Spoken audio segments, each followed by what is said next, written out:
Notizie urgenti, salve, tifosi napoletani? Spero di sì, perché oggi ho qualche notizia interessante da dietro le quinte del nostro amato club. Ma prima di iniziare, non dimenticate di lasciare il vostro like e di iscrivervi al canale per non perdere nessun dettaglio sul Napoli. È tempo di parlare del futuro del nostro amato Napoli, e sembra che il presidente Aurelio De Laurentiis sia disposto a scommettere molto per ricostruire il club e riportarlo ai vertici del calcio italiano. E il nome che circola nei corridoi è quello di Giovanni, l'attuale presidente della Giovanni, attuale direttore sportivo della Juventus. Secondo le ultime notizie, De Laurentiis vorrebbe affidare a Manna le redini della ricostruzione a lungo termine del Napoli.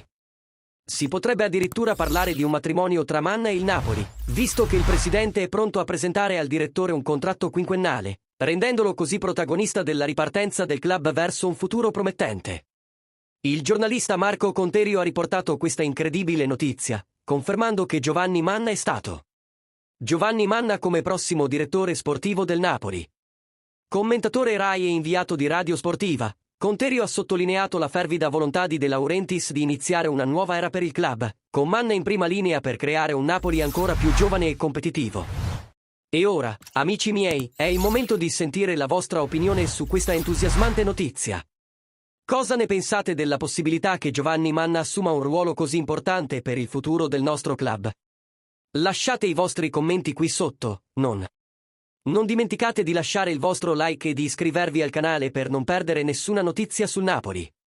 Forza Napoli, sempre!